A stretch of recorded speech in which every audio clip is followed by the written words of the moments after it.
All right, y'all, so the tractor people are on their way to come get the tractor. Got to have some work done that I don't have the place to do it or the tools to do it, and it's still under warranty, so they should fix it if it wears out before warranty's up. So here's what we're gonna have done. If you look here, you can see we've got a whole lot of grease and grime in here. This is full of fluid, or at least it should be. However, because the seal is bad here and it's actually bad on the other side too, all of the fluid just slowly leaks out of here. And I've been pouring fluid in, and pouring fluid in just to keep it lubricated, but of course it just over time just dribbles out. So it's like trying to bail out a sinking ship. So they're going to come get the tractor. They're going to fix that. We also have here, this is our PTO on and off knob, and there is also a button here on the dash that shows manual and auto. And what that does is when it's on auto, it triggers a safety switch in the electronics to shut the PTO off. This is the lever to raise and lower my 3-point attachments, right? So when this is at 1, that means the attachment is all the way down. When it's at 10, it means it raises up. The switch that you just looked at will allow the PTO shaft to turn when it's down here on the ground. But when you raise it, it will automatically disengage that PTO shaft from spinning. And that keeps all of your linkages and everything in line and prevents them from getting bound up and breaking stuff. The way it should work is that when it's down, it's on, and then when you raise it up, it automatically shuts off, right? However, what happens here, when it's down, it's fine, but the minute I raise it up to about 3, and that's not even high enough to get the attachments off the ground here, it blows the fuse in the fuse box. So there's a short somewhere between the fuse box, the auto shut off switch, the lever here to raise and lower the attachments, and then my on off knob here. I'm not sure exactly where it is. I've looked and looked and looked and can't find it. They're gonna have to take it apart and see what they can find. While it is in there, I'm also going to have them replace this one. You can see here it just broke right off. So it should look like this on the other side, but one of these kids is not like the other. So they're gonna fix that while they're there. I actually went and got the part for that the other day, and it's sitting right here. I just have not had the time or energy to do it. And I figure, if it's going to go in the shop, I might as well let them do it. I didn't realize when I went and got this piece that they'd be able to come get the tractor as quick as they could. I figured they'd be a couple of weeks out. But when I went to get this, they said, oh, well, we'll come Tuesday. It is Tuesday. So 3 business days, they're going to come get the tractor. So I'm going to send this piece back with them and just let them go ahead and replace that while it's in there.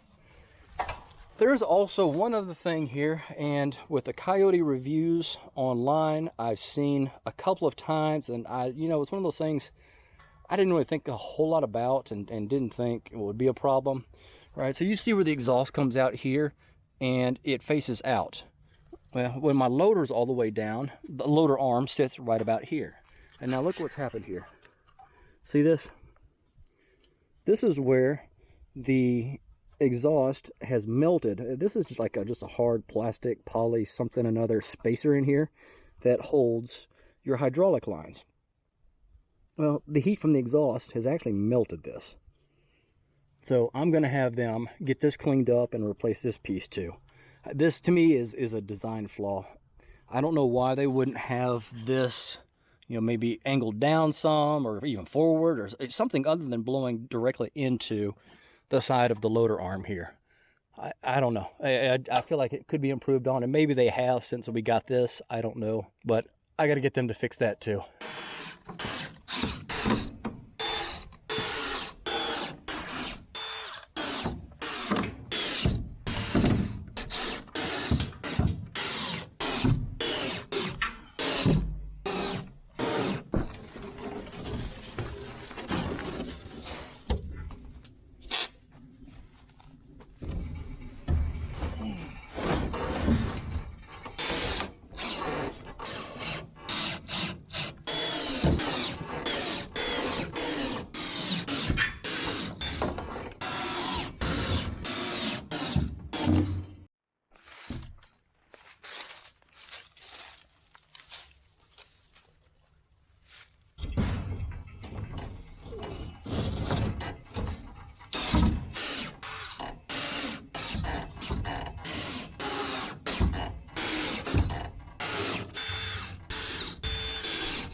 Okay.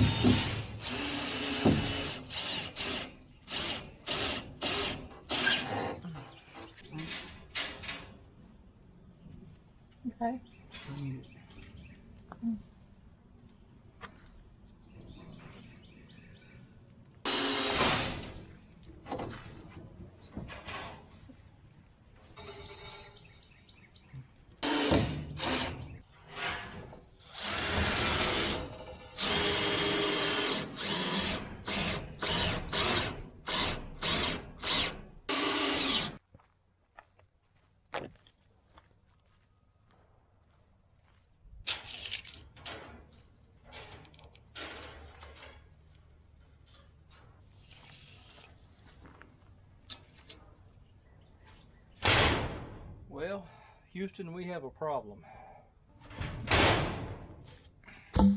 All right, y'all, so when I measured this front to back to go 16 feet here, I apparently mismeasured my angle iron. As you can see, looking out this way, this sticks out further than my wall here. So that's going to conclude today's build session on the Eggmobile until I can get the tool that I need to finish this angle iron and then get this wall slapped up here. We've got rain coming. The earlier part of the video was partly cloudy and sunny, and we're full on clouds now at this point, and it's starting to sprinkle. So I feel like this is probably about as good as any time to just call it a day on this piece. Do they look alright? Well, from here, yeah. They're deep enough. I guess we'll know in a week or so. It'll maybe. have like a sprout come out? Yeah, they'll send up shoots.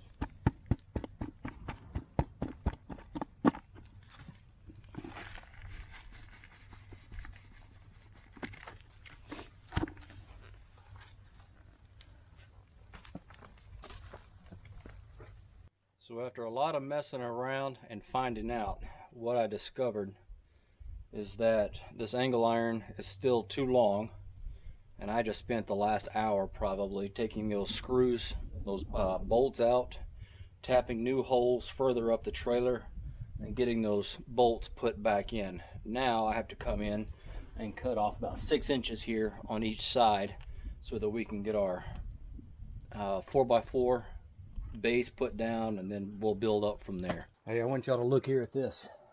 Look here. Ooh, we got real juice, not tractor juice. Here we go. First power tool on the farm, on the grid. Oh, ha, ha, ha, ha, ha, ha, ha.